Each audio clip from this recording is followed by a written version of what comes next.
Friends, हम कर रहे थे इनपुट टैक्स क्रेडिट चैप्टर।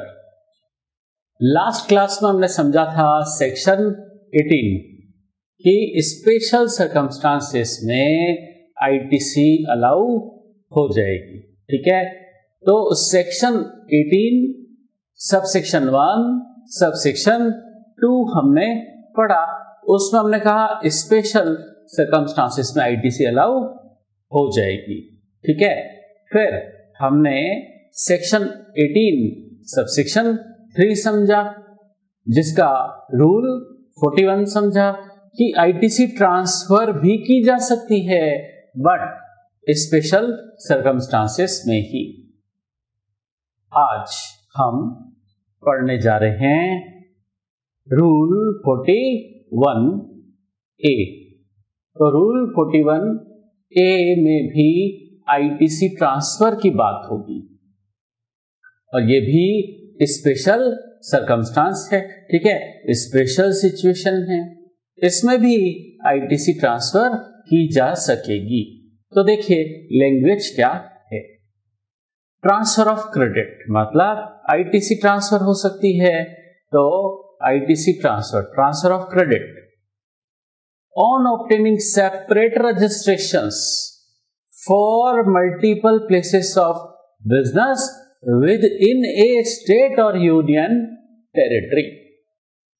अगर आप एक ही स्टेट के अंदर आपके मल्टीपल प्लेस ऑफ बिजनेस हैं, एक ही स्टेट के अंदर आपके मल्टीपल प्लेस ऑफ बिजनेस हैं, तो गवर्नमेंट ने अलाउ कर दिया है। पहले अलाउ नहीं होता था, लेकिन गवर्नमेंट ने अब अलाउ कर दिया है कि आप ईच प्लेस ऑफ बिजनेस का इस केस में सेपरेट रजिस्ट्रेशन करवा सकते हैं।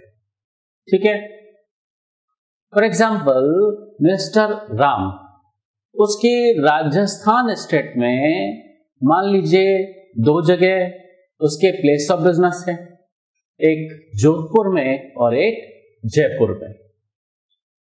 पहले क्या होता था, 1 साल पहले की बात है, पहले सिस्टम क्या था कि राजस्थान स्टेट में ही है आपके ये 2 प्लेस ऑफ बिजनेस, तो आपको दोनों का ही एक ही रजिस्ट्रेशन होता था, सिंगल।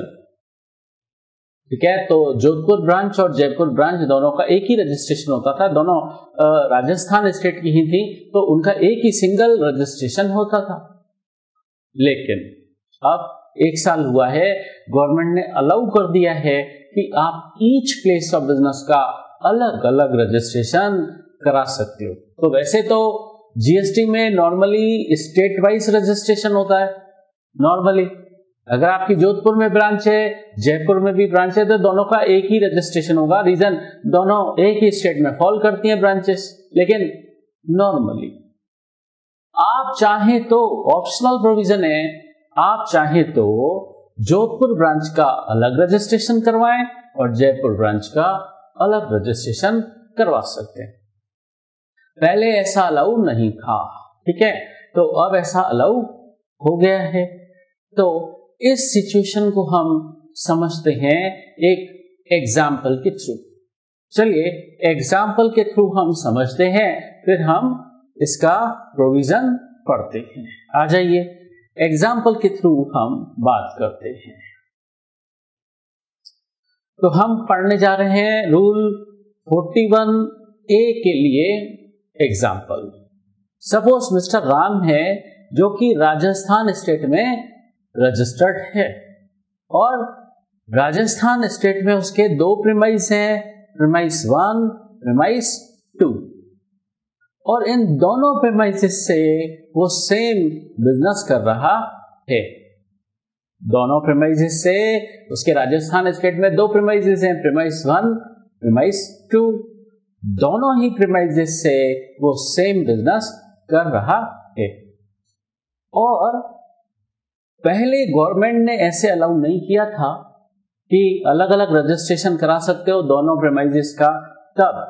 तब उसने क्या कर लिया था, अर्लियर पोजीशन क्या थी उसकी, उसने प्रीमाइस 1 प्रीमाइस 2 दोनों का सिंगल रजिस्ट्रेशन करवा लिया था। ठीक है, राजस्थान स्टेट में दोनों प्रीमाइसेस हैं उसने, और जीएसटी में रजिस्ट्रेशन स्टेट वाइज, तो उसने दोनों ही प्रीमाइसेस का एक ही सिंगल रजिस्ट्रेशन करवा दिया था। रीजन दोनों प्लेस ऑफ बिजनेस उसके सेम स्टेट में ही फॉल कर रहे थे। तो क्या हुआ उसका रजिस्ट्रेशन सिंगल? यस। अब चूंकि उसका सिंगल रजिस्ट्रेशन हुआ दोनों प्रीमाइसेस का, तो उसका सिंगल इलेक्ट्रॉनिक क्रेडिट लेजर बना। जीएसटी की पोर्टल पर हमने पढ़ा था 2 लेजर होते हैं हर रजिस्टर्ड पर्सन के, कौन सा? इलेक्ट्रॉनिक क्रेडिट लेजर और इलेक्ट्रॉनिक कैश लेजर। तो उसका एक ही, दोनों प्रीमाइसेस का एक ही इलेक्ट्रॉनिक क्रेडिट लेजर हुआ क्योंकि उसका रजिस्ट्रेशन दोनों प्रीमाइसेस का सिंगल ही था। अच्छा, इस केस में सपोज वो प्रीमाइस नंबर 1 को अपना प्रिंसिपल प्लेस ऑफ बिजनेस बता रहा है। अगर आपके एक से ज्यादा प्लेस ऑफ बिजनेस होंगे तो एक प्लेस को आपको principal place of business declare करना होता है। तो प्रीमाइस नंबर 2 को additional place of business declare किया गया था। ठीक है, तो उसकी ये पोजीशन है कि दोनों ही प्रीमाइसेस का उसने सिंगल रजिस्ट्रेशन करवाया। प्रीमाइस नंबर 1 को उसने प्रिंसिपल प्लेस ऑफ बिजनेस बताया, प्रीमाइस नंबर 2 को उसने एडिशनल प्लेस ऑफ बिजनेस बताया। ठीक है, तो सिंगल रजिस्ट्रेशन होने की वजह से उसका सिंगल इलेक्ट्रॉनिक कैश लेजर बना, एक ही, दोनों प्रीमाइसेस का एक ही इलेक्ट्रॉनिक क्रेडिट लेजर बना उसका। लेकिन गवर्नमेंट ने जब अलाउ किया कि वो एक ही स्टेट में अगर उसके मल्टीपल प्लेस ऑफ बिजनेस हैं तो वो उन सबका सेपरेट रजिस्ट्रेशन करवा सकता है।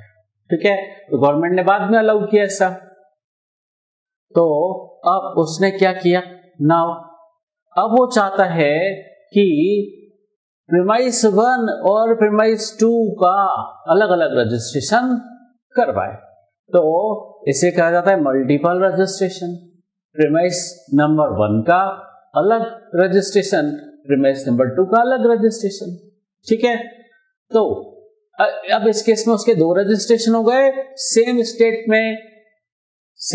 में उसके मल्टीपल रजिस्ट्रेशन हो गए। तो बताइए उसके ईच रजिस्ट्रेशन के लिए सेपरेट इलेक्ट्रॉनिक क्रेडिट लेजर बनेगा कि नहीं? यस। तो अब उसका सेपरेट इलेक्ट्रॉनिक क्रेडिट लेजर बन गया, प्रीमाइस 1 का अलग, प्रीमाइस 2 का अलग। रीजन प्रीमाइस 1 प्रीमाइस 2 दोनों का अब अलग अलग रजिस्ट्रेशन हो गया।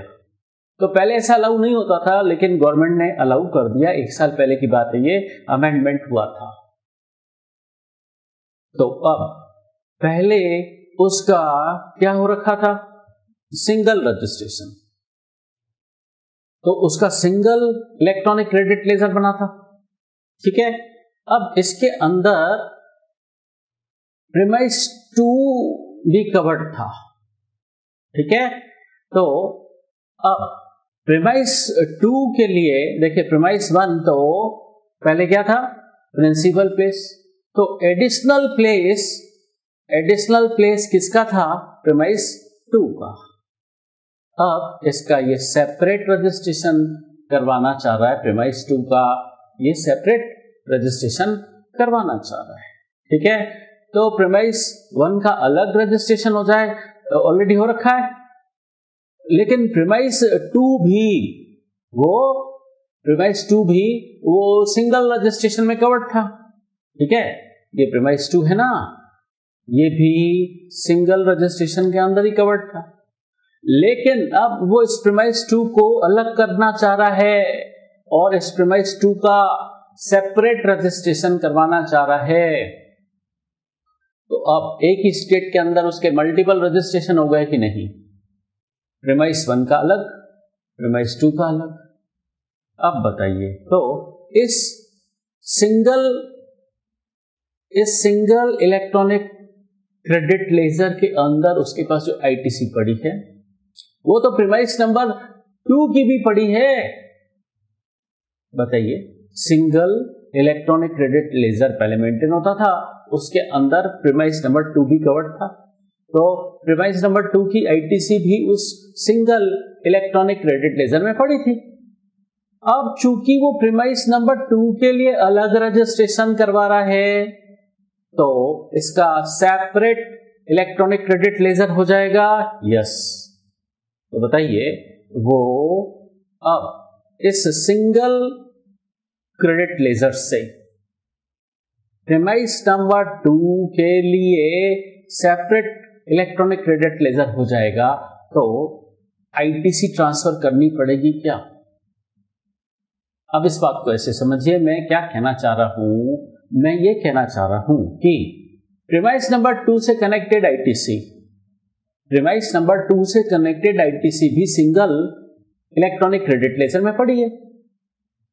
तो प्रीमाइस नंबर 2 की आईटीसी ट्रांसफर करवानी है सेपरेट इलेक्ट्रॉनिक क्रेडिट लेजर में, जो प्रीमाइस नंबर 2 के लिए अलग हुआ है उसमें। तो बताइए अब इस सिचुएशन में आईटीसी ट्रांसफर हो सकेगी क्या? इस केस में वो एंटिटी एक ही है, पैन नंबर एक ही है, बट जीएसटीएन नंबर 2 हो गए इस केस में, मल्टीपल रजिस्ट्रेशन होगा इस केस में, पैन नंबर तो एक ही है। तो क्या इस सिचुएशन में आईटीसी ट्रांसफर करना अलाउ है? पहले अलाउ नहीं होता था, लेकिन 1 साल पहले गवर्नमेंट ने रूल 41A इंसर्ट किया और अब ये आईटीसी ट्रांसफर करना अलाउड है। समझे बात? तो देखो इससे रिलेटेड हम पढ़ते हैं रूल 41A। तो देखो उसके अंदर क्या लिखा है। एक रजिस्टर्ड पर्सन जो कि ट्रांसफरर है, who has obtained separate registrations for multiple places of business in A state और यूनियन टेरिटरी। उसने मल्टीपल रजिस्ट्रेशन करवाए, उसके मल्टीपल प्लेस ऑफ बिजनेस है जिसका उसने सेपरेट रजिस्ट्रेशन करवाया है। And who intends to transfer wholly partly the unutilised ITC, वो अपनी आईटीसी ट्रांसफर करना चाहता है lying in his electronic credit ledger. Electronic credit ledger के अंदर उसकी आईटीसी पड़ी है। ये किसको ट्रांसफर करना चाह रहा है? टू एनी और all of newly registered place of business. तो जिस प्लेस ऑफ बिजनेस के रेस्पेक्ट में उसने नया रजिस्ट्रेशन लिया है, उस newly registered place of business को वो आईटीसी ट्रांसफर करना चाहता है। तो क्या कर सकता है? यस, कर सकता है, बट इसके लिए उसको क्या प्रोसीजरल फॉर्मेलिटीज कंप्लीट करनी होगी, तो बता रखा है यहां। Shell furnish the details in form ITC 02 में वो डिटेल दे। तो आईटीसी ट्रांसफर करनी है तो आईटीसी 02 में ट्रांसफरर को डिटेल देनी होगी।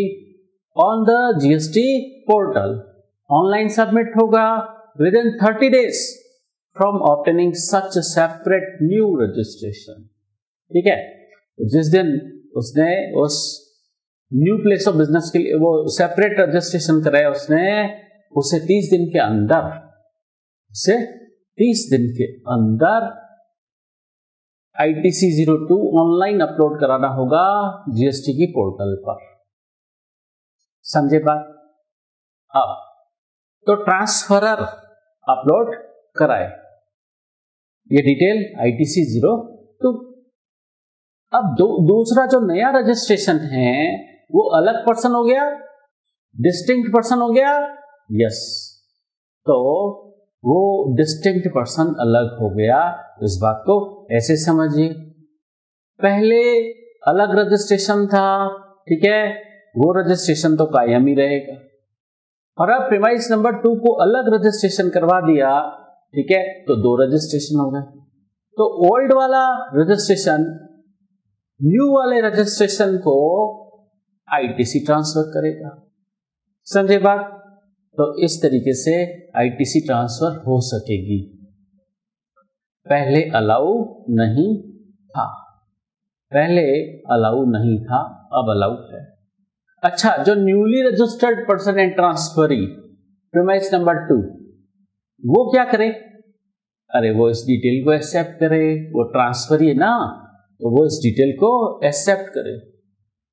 तो ट्रांसफरी जो कि न्यूली रजिस्टर्ड पर्सन है वो ऑनलाइन इस डिटेल को एक्सेप्ट करे।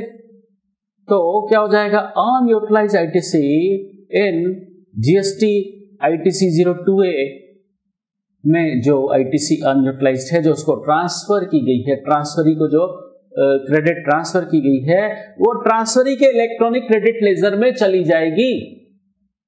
वो ट्रांसफरी के इलेक्ट्रॉनिक क्रेडिट लेजर में चली जाएगी जब ट्रांसफरी उस डिटेल को एक्सेप्ट करेगा।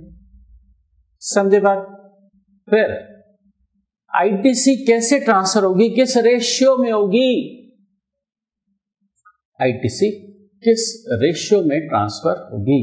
तो यहां पर ratio of value of assets, वही वैल्यू ऑफ एसेट्स का रेशियो जो at the time of multiple registration था, वो वैल्यू ऑफ एसेट्स का रेशियो, उस रेशियो में आईटीसी ट्रांसफर होगी। ठीक है। और अगेन यहां पर वैल्यू ऑफ एसेट्स का मतलब क्या? Entire assets.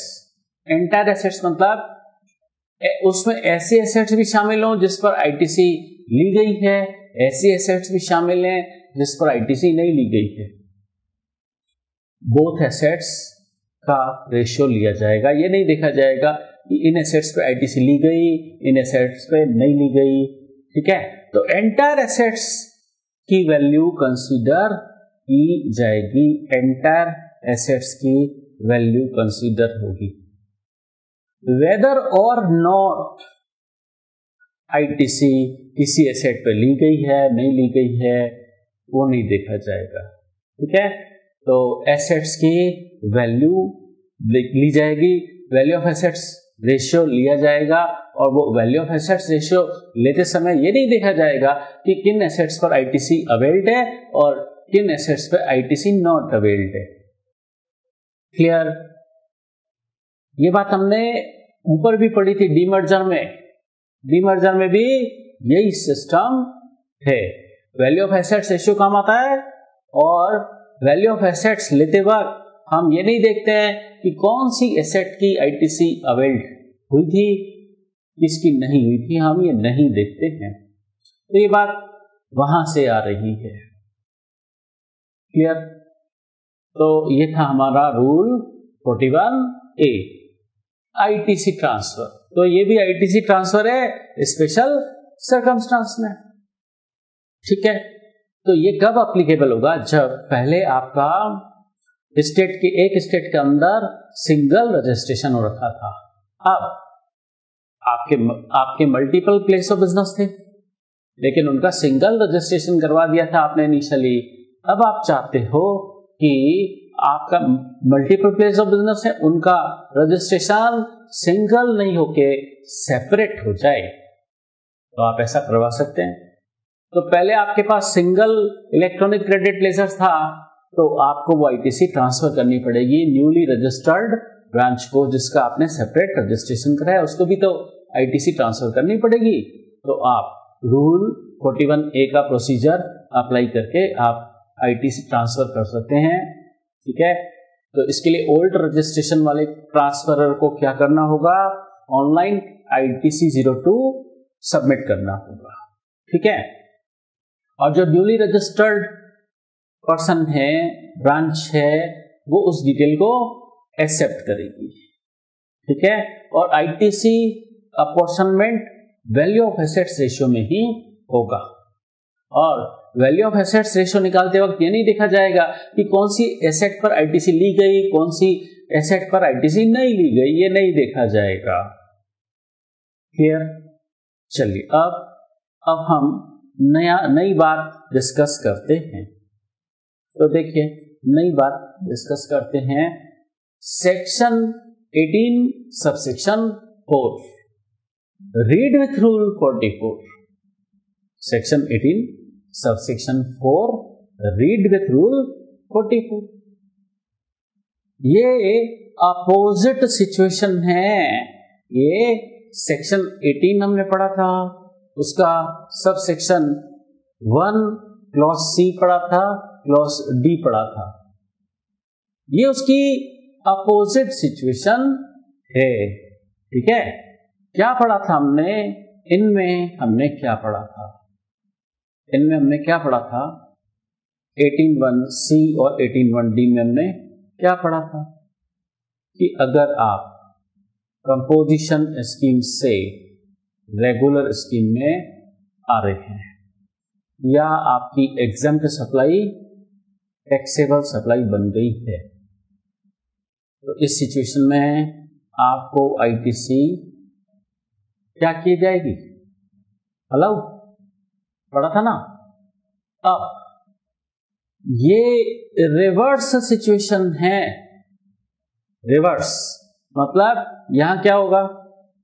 पहले आप रेगुलर स्कीम में थे, आप अब कंपोजिशन स्कीम में जा रहे हो, या पहले आपकी सप्लाई टैक्सेबल सप्लाई थी, अब गवर्नमेंट ने इसको एग्जेम्प्ट सप्लाई कर दिया है। ठीक है, इसको एग्जेम्प्ट कर दिया है गवर्नमेंट ने, तो ये रिवर्स सिचुएशन हो गई। तो अब इस सिचुएशन में क्या होगा बताइए? आपके पास जो आईटीसी पड़ी है वो छीन लेंगे आपसे। मतलब क्या? इस केस में आपको आईटीसी छोड़नी पड़ेगी। क्लियर? तो जब आपका section 18 subsection 1 clause C clause D लग रहा था, तो आपको आईटीसी मिल रही थी, लेकिन उसके रिवर्स सिचुएशन में क्या होगा? आपको आईटीसी छोड़नी पड़ेगी। मतलब रिवर्सल ऑफ आईटीसी। तो आज हम पढ़ने जा रहे हैं रिवर्सल ऑफ आईटीसी। कुछ स्पेशल सर्कमस्टांसेस में आपको आईटीसी मिलेगी नहीं, आपको आईटीसी रिवर्स करनी पड़ेगी उल्टे। बात समझे? तो हम पढ़ने जा रहे हैं रिवर्सल ऑफ आईटीसी के केसेस। देखो सेक्शन 18 में क्या क्या बातें स्पेशल सर्कमस्टांसेस में आईटीसी मिलेगी। सेक्शन 18 सबसेक्शन 1 सबसेक्शन 2, फिर सेक्शन 18 सबसेक्शन 3 में क्या बोला? आप आईटीसी ट्रांसफर कर सकते हो स्पेशल सर्कमस्टांसेस में। और अब सेक्शन 18 सबसेक्शन 4 रूल 44, इसमें क्या बोल रहे हैं कि कुछ केसेस में तो आपको आईटीसी रिवर्स करनी पड़ेगी। अरे ये पहले बात बोली थी क्या आपको? हाँ, अरे सेक्शन 18 का हेडिंग तो पढ़ो, वहां दे रखा था आपको कि सिर्फ यहां आईटीसी मिलने की बात नहीं होगी, सिर्फ आईटीसी मिलने की भी बात होगी और रिवर्सल की भी बात होगी। ठीक है, तो हम आज पढ़ने जा रहे हैं सेक्शन 18 का सबसेक्शन 4। ठीक है, उसमें हमको क्या करना होगा? उसमें हमको आईटीसी को रिवर्स करना होगा। तो ये आईटीसी रिवर्सल कैसे होगी, ये बात हम समझते हैं। तो हेडिंग है reversal of ITC. Where any registered person who has availed of ITC, जिसने आईटीसी ले ली थी, opts to pay composition tax. ठीक है, opts to pay composition tax मतलब क्या? पहले वो रेगुलर स्कीम में रजिस्टर्ड था, अब वो कंपोजिशन स्कीम ऑप्ट कर रहा है। कंपोजिशन स्कीम वाले को आईटीसी नहीं मिलती। ठीक है, एंड वेयर द गुड्स और service of both supplied by him becomes Holi exempt. पहले उसकी सप्लाई टैक्सेबल सप्लाई थी, अब क्या हो गई? होली एग्जम्प्ट। तो हमने यह बात की थी कि कौन सी सिचुएशन कवर होती है? या तो वो रेगुलर स्कीम से कंपोजिशन स्कीम में आ रहा है, या उसकी सप्लाई पहले टैक्सेबल सप्लाई थी अब एग्जम्प्ट हो रही है, तो क्या होगा? आईटीसी रिवर्स करानी होगी। ठीक है, कितनी? अब इश्यू राइज होता है, रिवर्स तो करानी है, लेकिन उसका अमाउंट कैसे निकालें? देखिए, आपके पास इस दिन जो इनपुट और कैपिटल गुड्स का स्टॉक है, इनपुट इन एनी फॉर्म, इस लैंग्वेज को हम क्या बोले? Input as such, input contained in semi finish goods, input contained in finish goods. ठीक है, और प्लस कैपिटल गुड्स की आईटीसी। वो कैलकुलेट करेंगे, हम कैलकुलेट करेंगे। फिर क्या करना होगा, रिवर्स। तो ही शैल पे, पे मतलब रिवर्स। तो कितना रिवर्स कराना होगा वो हम कैलकुलेट करेंगे, ठीक है। तो और रिवर्स कैसे होगा, by way of debit in electronic credit laser. तो आपको इलेक्ट्रॉनिक क्रेडिट लेजर में डेबिट करना होगा। मतलब अगर आपके पास इलेक्ट्रॉनिक क्रेडिट लेजर में बैलेंस पड़ा है तो वहां से रिवर्स हो जाएगा, डेबिट हो जाएगा। और अगर वहां इलेक्ट्रॉनिक क्रेडिट लेजर में सफिशिएंट बैलेंस नहीं है तो अब रिवर्स तो कराना है, ठीक है।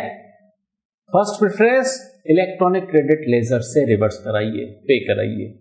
लेकिन अगर इलेक्ट्रॉनिक क्रेडिट लेजर में बैलेंस अवेलेबल नहीं है सफिशिएंट तो फिर आपको ये कैश में पे करनी पड़ेगी।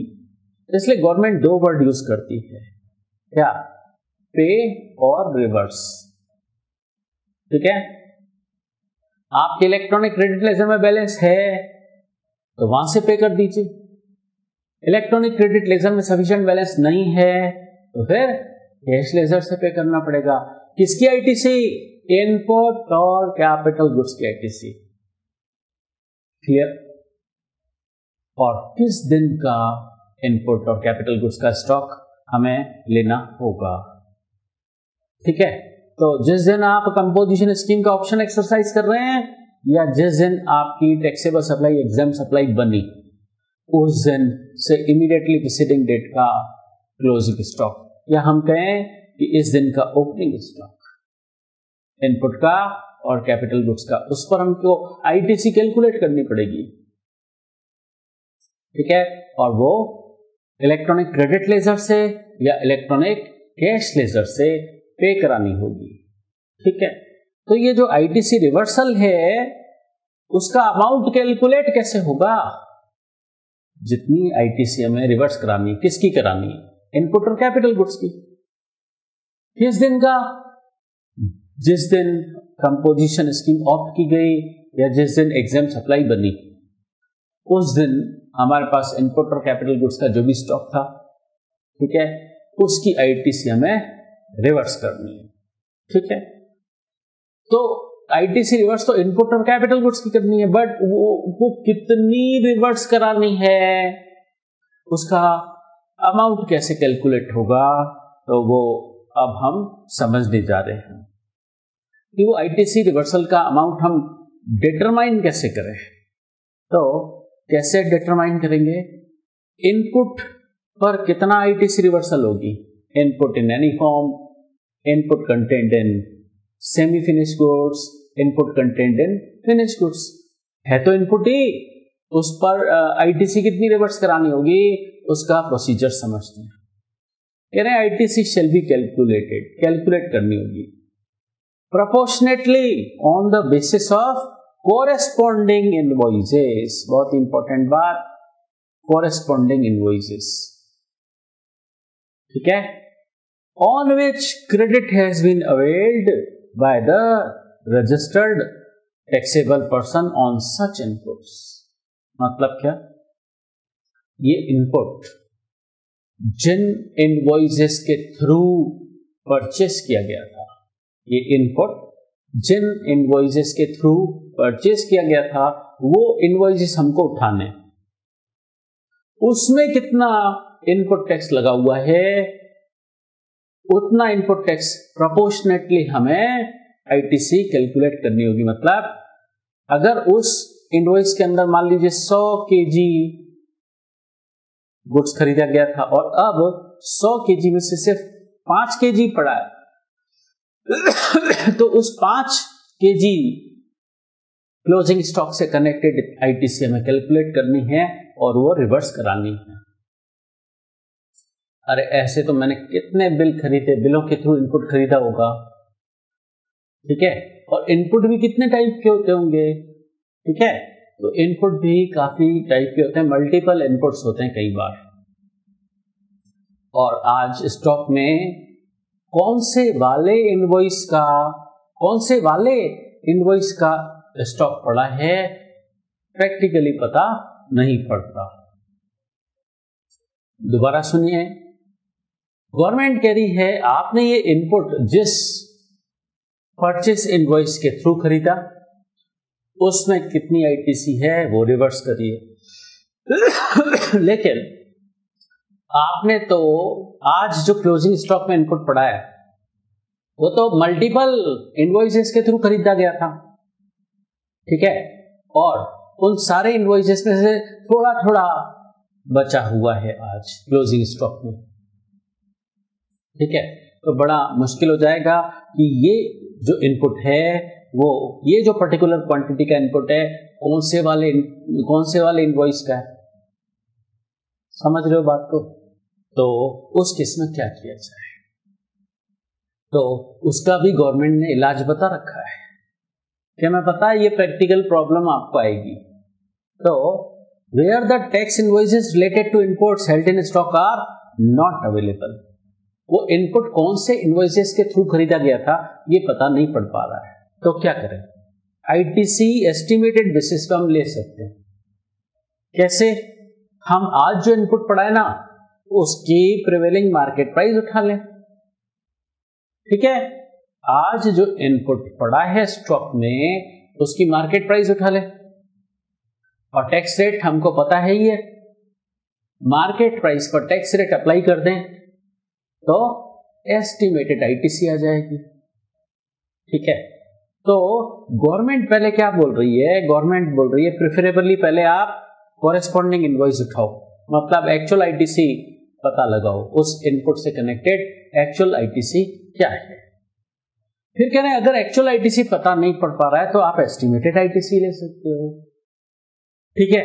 और वो एस्टिमेटेड आईटीसी कैसे लेनी होगी, उस इनपुट की प्रिवेलिंग मार्केट प्राइस उठाओ और उस पर प्रिवेलिंग टैक्स रेट उठाओ, मल्टीप्लाई कर दो तो एस्टिमेटेड बेसिस पर आईटीसी आ जाएगी, ठीक है। तो या तो एक्चुअल बेसिस पर पता लगा सकते हो तो लगा लो। सेकेंड पैराग्राफ में देखा है अगर एक्चुअल बेसिस पर पता नहीं पड़ पा रहा है तो एस्टिमेटेड बेसिस पर आईटीसी कैलकुलेट कर लो। रीजन रिवर्स तो करानी है आपको, ठीक है। अच्छा, अगर आप एस्टिमेटेड बेसिस पर आईटीसी कैलकुलेट कर रहे हो तो गवर्नमेंट कह रही है इसके लिए आपने क्या किया था, प्रिवेलिंग मार्केट प्राइस उठाई थी, ठीक है। उस इनपुट का जो क्लोजिंग स्टॉक बचा हुआ है उसकी आपने प्रिवेलिंग मार्केट प्राइस उठाई थी ना, तो वो प्रिवेलिंग मार्केट प्राइस कितनी जेन्युइन है, सही है, हमें भरोसा नहीं है आप पर, तो आप उस प्रिवेलिंग मार्केट वैल्यू को सर्टिफाई करवाइए प्रैक्टिसिंग सीए और सीएमएस से। कहने का मतलब ये जो एस्टिमेटेड बेसिस पर आईटीसी ये टैक्स पेयर कैलकुलेट कर रहा है ये इसको सर्टिफाई करानी पड़ेगी प्रैक्टिसिंग सीए और सीएमएस से। क्लियर? तो ये किसकी आईटीसी है, इनपुट की आईटीसी जिसका इसे रिवर्सल करना है। समझे बात? तो ये आईटीसी से रिवर्स क्यों करानी पड़ रही है, क्यों करानी पड़ रही है? ये रेगुलर स्कीम में था, कंपोजिशन में आ रहा है तो कंपोजिशन स्कीम में वालों को आईटीसी लैप्स हो जाती है, छोड़नी पड़ती है। या पहले इसकी सप्लाई टैक्सेबल सप्लाई थी, अब एग्जाम सप्लाई हो रही है तो एग्जाम सप्लाई वालों को आईटीसी मिलती नहीं है, ठीक है। तो जब ये टैक्सेबल सप्लाई थी उस वक्त वो आईटीसी ले रहा था, अब इसकी टैक्सेबल सप्लाई को गवर्नमेंट ने आउटवर्ड एग्जाम सप्लाई कर दिया तो आईटीसी इसको छोड़नी पड़ेगी। तो हम पढ़ने जा रहे हैं आईटीसी छोड़ने वाले केसेस, मतलब आईटीसी रिवर्सल के केसेस जहां पर आईटीसी छोड़नी पड़ेगी, लैप्स हो जाएगी, ठीक है। तो अभी हमने इनपुट की आईटीसी रिवर्सल कैसे होगी, वो आईटीसी रिवर्सल का अमाउंट कैलकुलेट कैसे होगा ये समझा। अब हम कैपिटल गुड्स की आईटीसी का रिवर्सल अमाउंट कैसे कैलकुलेट होगा, मतलब प्लांट मशीनरी वगैरह उसकी आईटीसी रिवर्सल कैसे होगी ये समझने जा रहे हैं। तो ITC involve in the remaining useful life, हमें उस कैपिटल गुड्स की रिमेनिंग यूजफुल लाइफ देखनी है, वो भी मंथ में। और इसके लिए हमें उस कैपिटल गुड्स की एज्यूम्ड लाइफ 5 साल माननी है। उस कैपिटल गुड्स की एज्यूम्ड लाइफ हमें 5 साल मतलब 60 महीने माननी है। ठीक है। और कैलकुलेट क्या करना है, कैलकुलेट हमें करना है उस रिमेनिंग यूजफुल लाइफ जो कि हमें मंथ में निकालनी है, और वो मंथ में निकालते वक्त पार्ट ऑफ मंथ इग्नोर करना है। ठीक है। तो रिमेनिंग यूजफुल लाइफ आ गई मंथ में, और मंथ में रिमेनिंग यूजफुल लाइफ कैलकुलेट करते वक्त पार्ट ऑफ मंथ इग्नोर करना है। हमारे पास रिमेनिंग यूजफुल लाइफ आ गई, उससे कनेक्टेड जितनी भी आईटीसी है वो हमें रिवर्स करानी होगी। कैसे, इस बात को डिटेल में समझो। एग्जाम्पल दे रखा है। ठीक है। ये एग्जाम्पल गवर्नमेंट ने दिया, खुद ने। ठीक है। ये गवर्नमेंट का दिया हुआ एग्जाम्पल है जिसको हमने जस्ट एज इट इज उठा लिया। ठीक है। तो देखो, गवर्नमेंट ने कहा कि सपोज कैपिटल गुड्स अब तक यूज हो चुका है 4 साल 6 महीने 15 दिन अब तक यूज हो चुका है। अब इसकी रिमेनिंग यूजफुल लाइफ निकालनी है मंथ में, और मंथ कैलकुलेट करते वक्त पार्ट ऑफ मंथ को इग्नोर करना है। ठीक है। गवर्नमेंट ने ये सिस्टम बता दिया। तो हमें रिमेनिंग यूजफुल लाइफ कितनी बची अब बताइए। 5 महीने 5.5 महीने बचे ना, 5 महीने 15 दिन बचे लगभग, 5.5 महीने। बट गवर्नमेंट ने बोला पार्ट ऑफ मंथ को तो इग्नोर करना है ना, तो 5 महीने ही कंसीडर होगी रिमेनिंग यूजफुल लाइफ। ठीक है। और सपोज उस कैपिटल गुड्स पर आईटीसी ली गई थी, उसे हम बोल रहे हैं सी क्या, क्रेडिट। तो अब रिमेनिंग यूजफुल लाइफ से कनेक्टेड आईटीसी जो हमें रिवर्स करनी है वो कैलकुलेट कैसे होगी, तो उसका गवर्नमेंट फॉर्मूला बता रही है सी, मतलब उस पर टोटल आईटीसी कितनी ली थी इनटू 5, रिमेनिंग मंथ बचे ना, अपॉन 60 मंथ्स। मतलब हुआ क्या, गवर्नमेंट कह रही ऐसे कैपिटल गुड्स की आप लाइफ एज्यूम कर लो 5 साल, मतलब 60 महीने। ठीक है। और रिमेनिंग यूजफुल लाइफ से कनेक्टेड आईटीसी आप निकालो, और वो आईटीसी आपको रिवर्स करनी है। और वो जो रिमेनिंग यूजफुल लाइफ है आपको मंथ में निकालनी है, और मंथ रिमेनिंग यूजफुल लाइफ जो मंथ में निकालनी है वो कैलकुलेट करते वक्त आपको पार्ट ऑफ मंथ इग्नोर करना है। ठीक है। तो इस तरीके से हमने कैपिटल गुड्स की आईटीसी निकालो रिमेनिंग यूजफुल लाइफ की, और वो रिवर्स करवा दो।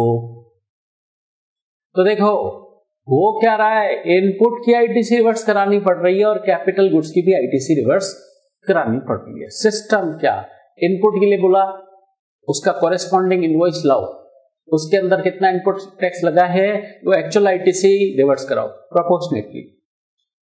अगर आप ऐसा नहीं कर सकते तो एस्टिमेटेड बेसिस पर भी ले सकते हो, आप एस्टिमेटेड आईटीसी रिवर्सल करा दो।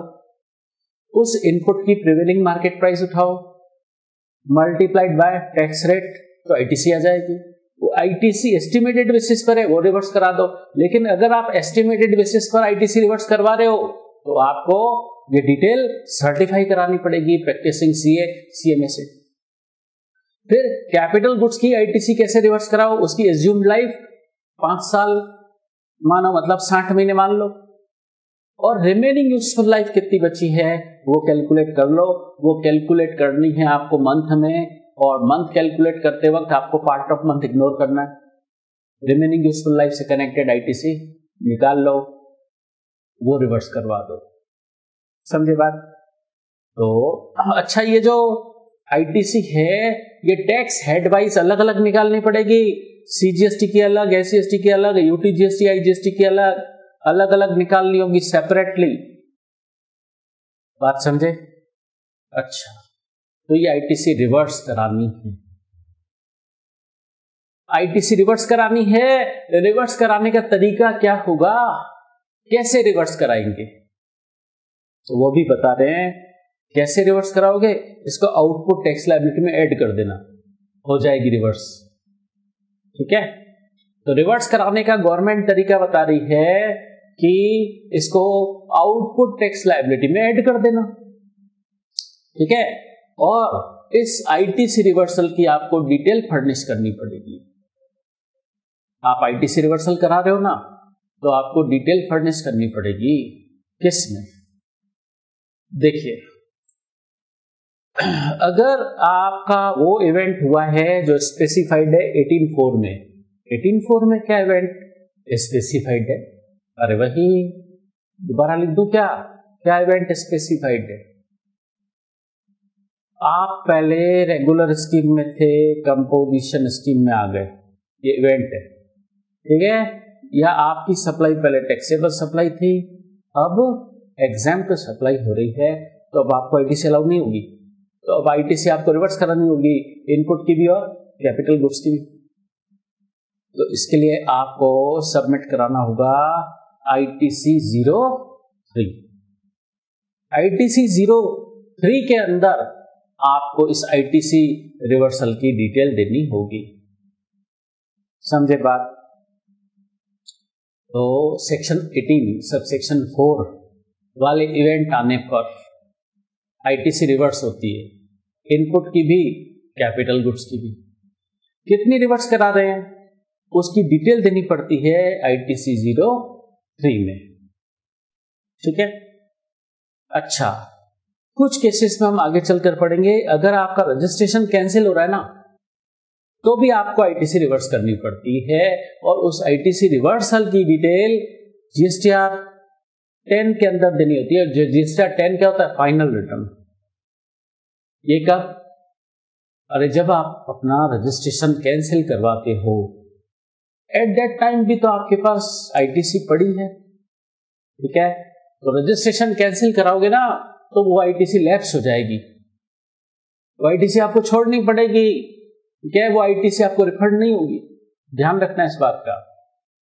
अब इस बात को मैं ऐसे कहूं कि आपके इलेक्ट्रॉनिक क्रेडिट लेजर में आईटीसी पड़ी है, ठीक है, और आप अपना रजिस्ट्रेशन कैंसिल करवा रहे हो, तो ये आईटीसी का आपको रिफंड नहीं होगा, ये आईटीसी आपकी लैप्स होगी, छोड़नी पड़ेगी आपको। समझे बात? देखो, जीएसटी पोर्टल किसी भी पर्सन के लिए 2 लेजर मेंटेन रखती है, एक तो इलेक्ट्रॉनिक कैश लेजर और इलेक्ट्रॉनिक क्रेडिट लेजर। अगर उस पर्सन का इलेक्ट्रॉनिक कैश लेजर में पैसा पड़ा है, तो और वो पर्सन अपना रजिस्ट्रेशन कैंसिल करवा रहा है, तो रिफंड हो जाएगा। कहने का मतलब इलेक्ट्रॉनिक कैश लेजर का अमाउंट तो रिफंड हो जाएगा, लेकिन इलेक्ट्रॉनिक क्रेडिट लेजर का अमाउंट रिफंड नहीं होगा, वो आईटीसी उसे रिवर्स करानी पड़ती है। और चूंकि वो अपना रजिस्ट्रेशन कैंसिल करवाना है, तो at the time of cancellation of registration final return submit करना पड़ता है, और फाइनल रिटर्न को बोलते हैं जीएसटीआर 10। तो जीएसटीआर 10 फाइनल रिटर्न के अंदर इस आईटीसी रिवर्सल की डिटेल देनी होगी। क्लियर? तो अब बताइए, एक बात बताइए, आपने ये रिवर्सल करवा दिया, आपने ये रिवर्सल करवा दिया, उसके बाद भी आईटीसी बची हुई है बैलेंस आपके पास, इलेक्ट्रॉनिक क्रेडिट लेजर में बहुत ज्यादा आईटीसी पड़ी है।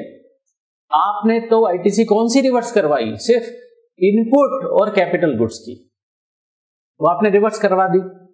उसके बाद भी आपके इलेक्ट्रॉनिक क्रेडिट लेजर में आईटीसी का बैलेंस बचा हुआ है। क्या होगा उस आईटीसी का?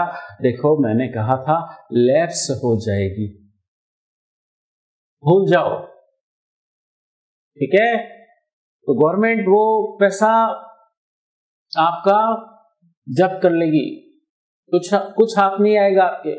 वो आईटीसी जो आपके इलेक्ट्रॉनिक क्रेडिट लेजर में पड़ी है, लैप्स हो जाएगी, ठीक है। कब? अगर आपका रजिस्ट्रेशन कैंसिल हो या सेक्शन 18(4) वाला इवेंट अकर हो। तो आपकी आईटीसी जो इलेक्ट्रॉनिक क्रेडिट लेजर में है, पहले उसमें से क्या करना होगा? इनपुट और कैपिटल गुड्स की आईटीसी रिवर्स कराओ। उसके बाद भी जो बची हुई है वो लैप्स हो जाएगी, भूल जाओ उस आईटीसी को। समझे बात? तो ये सिस्टम है। ये हमने पढ़ा सेक्शन 18 सबसेक्शन 4 रूल 44। ठीक है, तो इस केस में आपको आईटीसी रिवर्स करानी पड़ती है। और ये एप्लीकेबल कब होता है? जब कोई रेगुलर स्कीम में था, कंपोजिशन स्कीम में जा रहा है, या उसकी सप्लाई टैक्सेबल सप्लाई थी, एग्जाम सप्लाई हो गई, तो अब उसको आईटीसी का क्या काम? ठीक है, क्यों?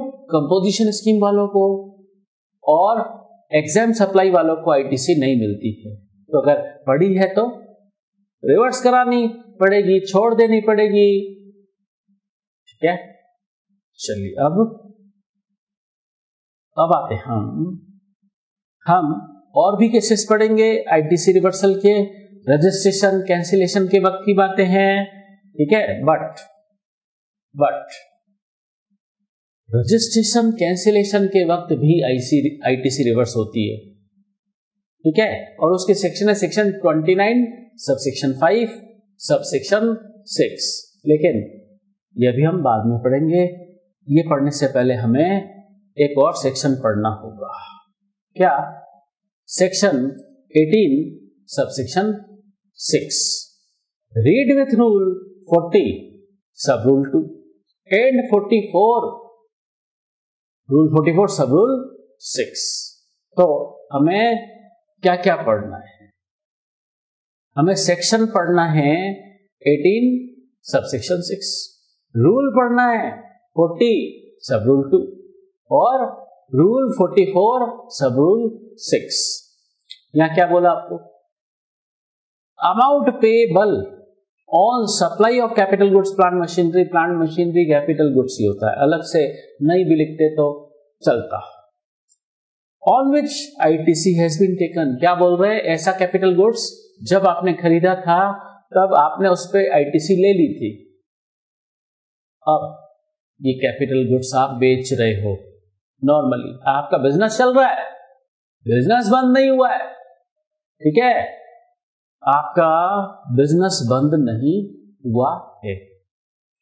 नहीं आप कंपोजिशन स्कीम में जा रहे हो, नहीं आपकी सप्लाई एग्जाम सप्लाई बनी है, बस सिचुएशन कुछ चेंज नहीं हुई है, बट आपका बिजनेस ऐसे ही चल रहा है, ऑनगोइंग है। बट नॉर्मल रूटीन में भी होता है ना कि कभी कोई प्लांट मशीनरी खरीदी थी, अब बिजनेस में काम नहीं आ रही है तो बेच रहे हैं। प्लांट मशीनरी सेकेंड हैंड हो गई है, पुरानी हो गई है, बेच रहे हैं। या प्लांट मशीनरी पूरी घिस गई है, स्क्रैप हो गई है तो बेच रहे हैं। बिजनेस पे कोई इफेक्ट नहीं पड़ा है। हम रेगुलर स्कीम से कंपोजिशन स्कीम में कुछ नहीं जा रहे हम, या हमारी टैक्सेबल सप्लाई एग्जाम सप्लाई हो गई है, ऐसा भी कुछ नहीं है। बिजनेस ऑनगोइंग चल रहा है। बस हमने कैपिटल गुड्स खरीदा था, उस पर आईटीसी ले ली थी, अब वो कैपिटल गुड्स हम बेच रहे हैं, या तो सेकेंड हैंड मशीनरी के तौर पर या स्क्रैप के तौर पर, तब भी हमें इस कैपिटल गुड्स की आईटीसी को रिवर्स कराना पड़ेगा। ठीक है, तो देखो आप क्या कर रहे हैं, ध्यान से सुनना। Outward supply of capital goods plant machinery, इसकी आप आउटवर्ड सप्लाई कर रहे हो, मतलब ये कैपिटल गुड्स आप बेच रहे हो। On which ITC has been taken, जब ये कैपिटल गुड्स खरीदा था तब इस पे आईटीसी ले ली थी। ठीक है, तो अब क्या करना होगा? अब पहले ये कैपिटल गुड्स खरीदा था, उस वक्त आईटीसी ले ली थी, अब बेच रहे हैं तो क्या करें? इसकी आईटीसी को रिवर्स करना होगा। तो इस केस में भी रिवर्स करना होगा, बट रिवर्स कितना करना होगा? तो देखो गवर्नमेंट दो कैलकुलेशन बता रही है। कैलकुलेशन फर्स्ट और कैलकुलेशन सेकेंड। गवर्नमेंट दो कैलकुलेशन बता रही है और बोल रही है दो कैलकुलेशन करना, और दोनों में से जो हायर हो वो उतना रिवर्स कर देना।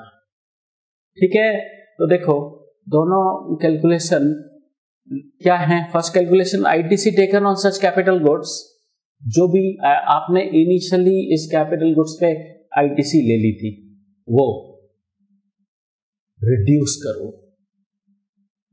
किससे? बाय 5% पर क्वार्टर ऑफ ए ईयर और पार्ट देयरऑफ। ठीक है, तो 5% पर क्वार्टर और पार्ट देयरऑफ का आप रिड्यूस कर लो। कब से? From the date of issue of invoice for such goods. मतलब इनडायरेक्टली यही कह रहे हैं कि आपने ओरिजिनली जितनी आईटीसी ले ली थी उसमें से 5% पर क्वार्टर और पार्ट देयरऑफ का रिड्यूस कर लो, फिर पीछे क्या बचेगा? Reduced ITC. ठीक है, वो रिड्यूस्ड आईटीसी एक तरीके से क्या है? वो रिड्यूस्ड आईटीसी एक तरीके से क्या है? ITC pertaining to remaining useful life of the capital goods. उस कैपिटल गुड्स की रिमेनिंग यूजफुल लाइफ से कनेक्टेड है आईटीसी। दोबारा सुनिए इस बात को, क्या बोला मैंने? देखिए, बोला क्या? गवर्नमेंट आपसे क्या कैलकुलेशन करवाना चाह रही है? आपसे रिमेनिंग यूजफुल लाइफ की ही आईटीसी कैलकुलेट करवाना चाह रही है। वो कैसे आएगी? कह रहे हैं आपने इस पे जो ओरिजिनल आईटीसी ले ली थी वो उठा लो, फिर उसमें से रिड्यूस करो 5% पर क्वार्टर और पार्ट देयरऑफ का। वो रिड्यूस करने के बाद जो रिड्यूस्ड आईटीसी आएगी वो क्या होगी? रिमेनिंग यूजफुल लाइफ से ही तो कनेक्टेड होगी। ठीक है, तो वो कैलकुलेट कर लो, इसको बोले कैलकुलेशन फर्स्ट। फिर आज इस कैपिटल गुड्स प्लांट मशीनरी की आज की ट्रांजैक्शन वैल्यू क्या है? आज का बाजार भाव क्या है? उस पे टैक्स कैलकुलेट करो। इस कैपिटल गुड्स का, इस प्लांट मशीनरी का आज का बाजार भाव क्या है? उस पे टैक्स निकाल लो। ये हो गई आपकी कैलकुलेशन सेकंड। ठीक है, तो विच एवर इज हायर आपको इतना अमाउंट रिवर्सल कराना है। तो गवर्नमेंट बोल क्या रही है कि दो कैलकुलेशन करो, विच एवर इज हायर का रिवर्सल करा लो। लेकिन ये प्रोविजन अप्लीकेबल कब होगा? जब आप कोई कैपिटल गुड्स नॉर्मल रूटीन में सेल कर रहे हैं, जिस पर आपने आईटीसी ले ली थी। आपका बिजनेस कोई चेंज नहीं हो रहा है, बिजनेस सारा नॉर्मल सर्कमस्टांसेस में चल रहा है, एज ए गोइंग कंसर्न चल रहा है। ठीक है, आप कोई आरसी भी कैंसिल नहीं करवा रहे, आपकी कोई टैक्सेबल सप्लाई भी एग्जाम सप्लाई नहीं बनी, बस ऐसे ही आपने कभी कोई कैपिटल गुड्स खरीदा था, अब पुराना हो गया है। कितना पुराना हुआ है? थोड़ा सा पुराना हुआ है तो आप इसको सेकेंड हैंड कैपिटल गुड्स के तौर पे बेच रहे हो, या बहुत पुराना हो गया है, स्क्रैप हो गया है, कबाड़ हो गया है, तो बेच रहे हो। नॉर्मल रूटीन में बेच रहे हो कैपिटल गुड्स को, तब सेक्शन 18 सबसेक्शन 6 लगेगा। रूल 40 सब रूल 2, रूल 44 सब रूल 6 लगेगा। ठीक है, तो कैपिटल गुड्स नॉर्मल रूटीन में बेच रहे ना, तो भी इस कैपिटल गुड्स की आईटीसी को रिवर्स करना होगा। क्लियर? और दो कैलकुलेशन करनी होगी, और दोनों कैलकुलेशन में से जो हायर होगा उतना अमाउंट हमें आईटीसी रिवर्सल करना होगा।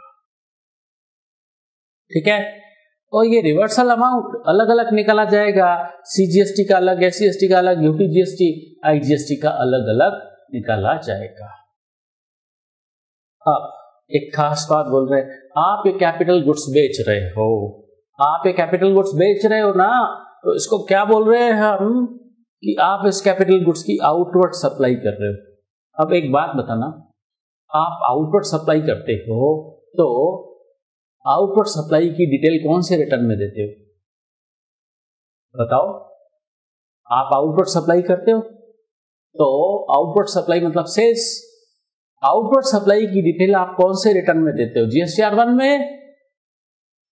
तो गवर्नमेंट कह रही है आप ये डिटेल फर्निश कर दो जीएसटीआर 1 में, क्योंकि आप इस कैपिटल गुड्स की आउटवर्ड सप्लाई कर रहे हो, और आउटवर्ड सप्लाई की डिटेल तो जीएसटीआर 1 में ही देनी होती है ना। ठीक है, अब एक बात यहां दे रखी है, अगर अमाउंट सो डिटरमाइंड है, अगर मतलब calculation number 1, amount so determined मतलब कैलकुलेशन फर्स्ट एक्सीड कर रही है कैलकुलेशन सेकंड को। ठीक है, तो अरे इतनी ज्यादा क्या बात बोलनी, सिंपल करो ना आप तो लैंग्वेज को। गवर्नमेंट कॉम्प्लिकेटेड लैंग्वेज कर रही है, अननेसेसरी। गवर्नमेंट ऐसे बोले कि आप 2 कैलकुलेशन करो, दोनों के कैलकुलेशन में से जो भी हायर है वो आपको रिवर्स कराना है। ठीक है, अच्छा रिवर्स कैसे कराना है? अरे रिवर्स कराने का तरीका तो अब तक क्या पढ़ते हैं, आउटपुट टैक्स लायबिलिटी में ऐड कर दो। ठीक है, और ये कैपिटल गुड्स की आपने क्या की थी, आउटवर्ड सप्लाई की थी, तो आउटवर्ड सप्लाई की डिटेल आप जीएसटीआर 1 में फर्निश कर दो। ठीक है, तो 2 कैलकुलेशन करो, दोनों का व्हिचएवर इज हायर आपको रिवर्स कराना है। रिवर्स कैसे होगा, आउटपुट टैक्स लायबिलिटी में ऐड होके, और चूंकि आप कैपिटल गुड्स की आउटवर्ड सप्लाई कर रहे हो तो आउटवर्ड सप्लाई की डिटेल तो जीएसटीआर 1 में सबमिट करनी होती है, तो करो। ठीक है, और ये आईटीसी जो भी रिवर्स होगी वो tax head wise, tax component wise अलग अलग होगी। सीजीएसटी की अलग, एसजीएसटी, यूटी जीएसटी, आईजीएसटी सबकी अलग अलग रिवर्स होगी। टैक्स हेड वाइज रिवर्स होगी, टैक्स कंपोनेंट वाइज रिवर्स होगी। बात समझ आ रही है? चलो अब एक एक्सेप्शन, ये सेक्शन कहता है 2 कैलकुलेशन करो और व्हिचएवर इज हायर रिवर्स कराओ। लेकिन अगर आप बेच रहे हो रीफैक्ट्री ब्रिक्स, माउल्स एंड डाइस मतलब सांचे, जिग्स एंड फिक्चर्स, ये सब भी क्या है, कैपिटल गुड्स। लेकिन ये स्पेशल कैपिटल गुड्स है। Refractory bricks, moulds and dies, jigs and fixtures, ये 3 टाइप के आपके कैपिटल गुड्स हैं। अगर और आप इनको सेकेंड हैंड के तौर पर नहीं बेच रहे हो, स्क्रैप के तौर पर बेच रहे हो, मतलब आपके ये स्पेशल कैपिटल गुड्स हैं, refractory bricks, moulds and dies, jigs and fixtures, plus आप ये स्क्रैप के तौर पर बेच रहे हो, तो फिर आपको रिवर्स कितना कराना होगा, आईटीसी रिवर्स करानी होगी आपको। बट कितनी रिवर्स करानी होगी, ध्यान से सुनना, ध्यान से सुनना। Tax on transaction value of such capital goods determined under section 15, मतलब calculation number second, calculation number second कहने का मतलब क्या, इस केस में आपको 2 कैलकुलेशन नहीं करनी, आपको कैलकुलेशन नंबर सेकेंड कर लेनी है और उतना रिवर्स करवा देना है। ठीक है, तो पहले तो क्या बोल रहे थे, 2 कैलकुलेशन करो, व्हिचएवर इज हायर उतना आईटीसी रिवर्सल करा दो। लेकिन फिर एक एक्सेप्शन बोला, कि अगर आपका ये capital goods specified capital goods है, मतलब डिफेक्टिव ब्रिक्स है, माउल्स एंड डाइस है, या जिग्स एंड फिक्चर्स है, प्लस आप इसको स्क्रैप के तौर पर बेच रहे हैं, कबाड़ स्क्रैप के तौर पर बेच रहे हैं, तो फिर कैलकुलेशन नंबर सेकंड के हिसाब से ही रिवर्सल कर दो। ठीक है, तो हम पढ़ रहे हैं आईटीसी रिवर्सल के केसेस, तो इस तरीके से आईटीसी रिवर्स होगी। पर देखो ये सेक्शन लगेगा कब, जब आप कैपिटल गुड्स नॉर्मल रूटीन में बेच रहे हैं, तब ये सेक्शन लगेगा और उस कैपिटल गुड्स की आईटीसी आपको रिवर्स करनी होगी। ठीक है, चलिए इसका एक प्रैक्टिकल क्वेश्चन हम कर लेते हैं। आ जाइए, इसका एक प्रैक्टिकल क्वेश्चन आपको चैप्टर के एंड में दे रखा है। ठीक है, चैप्टर के एंड में आ जाइए, इसका एक आपको प्रैक्टिकल क्वेश्चन दे रखा है, क्वेश्चन नंबर 16। चैप्टर के एंड में आ जाइए, क्वेश्चन नंबर 16 पढ़ते हैं। Agarwal and Agarwal limited registered supplier है टेक्सटाइल गुड्स का, बेंगलुरु कर्नाटक में रजिस्टर्ड है। ठीक है, और परचेस किए उन्होंने एक मशीन, कब, 25 अगस्त 2019 को। किससे, फ्रॉम राधे मशीन्स लिमिटेड, और वो महाराष्ट्र का है। ठीक है, तो रेसिपिएंट कहाँ का है, बेंगलुरु कर्नाटक का, और सप्लायर महाराष्ट्र का है, अलग स्टेट से परचेस की है, मतलब आईजीएसटी लग के आएगा। तो कितने में मशीन खरीदी, 12,30,000 39,000, 12,39,000 और इसमें जीएसटी शामिल है। तो देखो इस पे आईजीएसटी लगा होगा, दूसरे स्टेट से परचेस किए तो आईजीएसटी लग के आया होगा।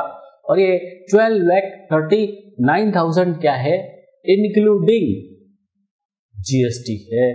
तो बताओ मेरे को जीएसटी का अमाउंट कितना होगा, बताओ, कैलकुलेशन करो आप।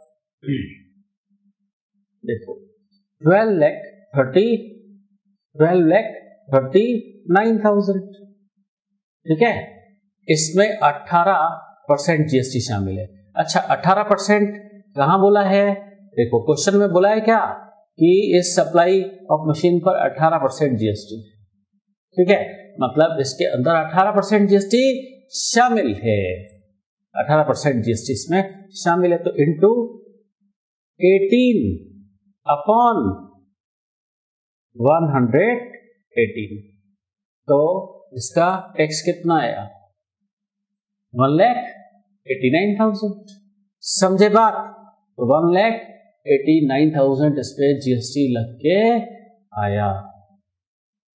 ठीक, तो मैं लिख दूं यहां पर कि इसके अंदर जीएसटी कितना शामिल है, तो इस 12,39,000 के अंदर 1,89,000 शामिल है।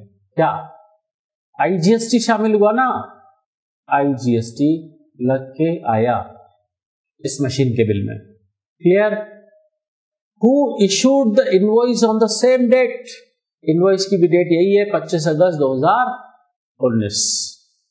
और अग्रवाल एंड अग्रवाल लिमिटेड ने क्या किया, आईटीसी ले ली जीएसटी की और इसको मैन्युफैक्चर ऑफ गुड्स में यूज करना शुरू कर दिया। ठीक है, अब द मशीन वॉज सोल्ड, अब ये मशीन बेच रहे हैं अगले साल 20 अगस्त 2020 को। अरे बिजनेस कोई बंद नहीं हुआ, ये कोई रेगुलर स्कीम से कंपोजिशन स्कीम में नहीं गया, इसकी कोई टैक्सेबल सप्लाई एग्जाम सप्लाई नहीं बनी, ऐसा कुछ भी नहीं हुआ।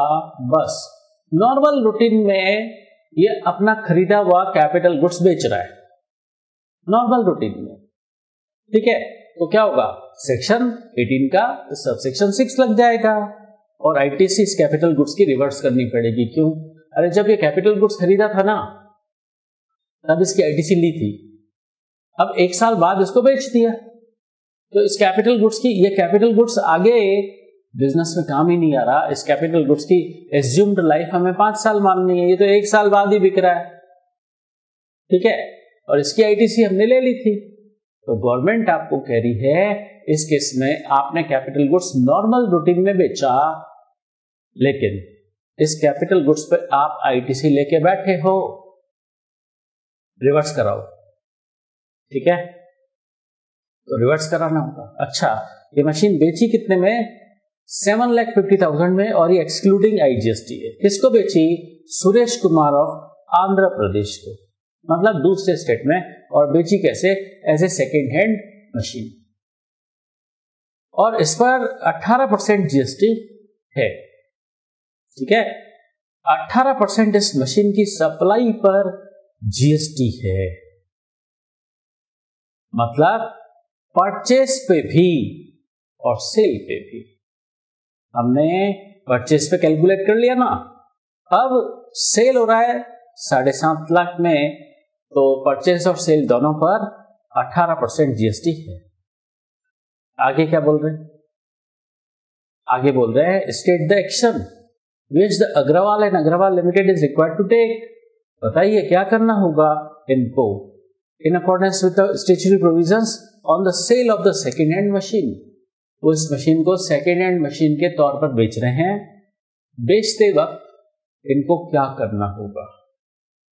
तो नॉर्मल रूटीन में बेच रहे ना, तो सेक्शन 18 सबसेक्शन 6 लग जाएगा, तो सेक्शन 18 सबसेक्शन 6 लग जाएगा, रूल 44, रूल 40 सब रूल 2 लग जाएगा, और 44 का सब रूल 6 लग जाएगा। उसमें क्या बोला, अगर आप इस कैपिटल गुड्स को बेचते हो जिस पर आप आईटीसी ले चुके हो, आप इसकी आउटवर्ड सप्लाई करते हो, तो रजिस्टर्ड पर्सन आपको रिवर्सल करना होगा दो कैलकुलेशन का, कैलकुलेशन फर्स्ट, कैलकुलेशन सेकेंड, और रिवर्सल कितना कराना होगा, विच एवर इज हायर। और पहली कैलकुलेशन क्या करनी होगी आपको, आईटीसी आपने जितनी ले ली थी ओरिजिनली उसमें से 5% पर क्वार्टर और पार्ट देयर ऑफ का 5% रिड्यूस करना है। फिर पीछे जो रिड्यूस्ड आईटीसी बचेगी वो रिप्रेजेंट किसको करेगी, रिमेनिंग यूजफुल लाइफ से कनेक्टेड जो आईटीसी है ये उसको रिप्रेजेंट करेगी, रिड्यूस्ड आईटीसी, मतलब ITC pertaining to remaining useful life of the capital goods. और आज इस कैपिटल गुड्स की ट्रांजैक्शन वैल्यू, आज बाजार भाव क्या है, आज कितने पे बिक रहा है, उसका टैक्स। ठीक है, दो calculation, whichever is higher, ठीक है, विच एवर इज हायर उतना आपको पे करना है। पे करना है मतलब रिवर्स करना है। ठीक है, पे करना है मतलब क्या, देखो पे कैसे करोगे, इलेक्ट्रॉनिक क्रेडिट लेजर में पड़ा होगा तो वहां से मतलब रिवर्स हो जाएगा। ठीक है, और अगर वहां सफिशिएंट बैलेंस नहीं है इलेक्ट्रॉनिक क्रेडिट लेजर में तो आपको इलेक्ट्रॉनिक कैश लेजर से पे कराना होगा।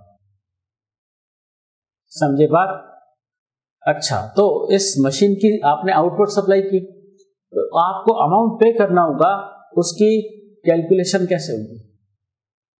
तो देखो, आपने इनिशियली इस पर आईटीसी कितनी ले ली थी ओरिजिनली, वो हमने कैलकुलेट कर लिया था ऊपर 1,89,000। फिर उसमें से आपको आईटीसी रिड्यूस करनी है 5% पर क्वार्टर और पार्ट दे दो। ठीक है, अब एक चीज पर आपको ध्यान देना होगा, आपको ये क्वार्टर्स कैसे कंप्यूट करने हैं। क्वार्टर कैलेंडर ईयर के बेस पे कंप्यूट होंगे, ये हम चैप्टर के शुरू में डेफिनेशन दे रखी है क्वार्टर की। क्वार्टर क्या माना जाएगा आपका, कैलेंडर ईयर का जनवरी फरवरी मार्च, ये पहला क्वार्टर, ये दूसरा अप्रैल मई जून, तीसरा जुलाई अगस्त सितंबर, और चौथा अक्टूबर नवंबर दिसंबर। इस तरीके से क्वार्टर माना जाएगा। और हर क्वार्टर में 3 महीने होंगे और साल में क्वार्टर कितने होंगे, 4। समझ गए बात? अब क्वार्टर, नंबर ऑफ क्वार्टर्स कितने होंगे ये कैलकुलेट करने पर आपको ज्यादा ध्यान देना पड़ेगा, ढंग से समझना। अब देखो, आपने ये मशीन खरीदी कब थी, 25 अगस्त 2019 को। ठीक है, और बेची कब है, 20 अगस्त 2020 को। ठीक है, तो 25 अगस्त 2019 से लेकर 25 अगस्त 2019 से लेकर 20 अगस्त 2020 तक आपको क्वार्टर कैलकुलेट करने हैं। देखो, 20 अगस्त 2020 तक, तो इस डेट से शुरू होकर आपको इस डेट तक आपको क्वार्टर कंप्यूट करना और पार्ट ऑफ क्वार्टर पूरा लेना है। ठीक है, पढ़ चुके ना हम 5% पर क्वार्टर और पार्ट देयर ऑफ। ठीक है, मतलब क्वार्टर का पार्ट भी होगा तो भी उसका 5% लेस करना। तो देखो, ये कौन सा क्वार्टर हुआ, ये कौन सा क्वार्टर हुआ बताइए। जुलाई, ये जुलाई 2, बताओ जुलाई अगस्त सितंबर हुआ 2019, ये आपका एक क्वार्टर हुआ।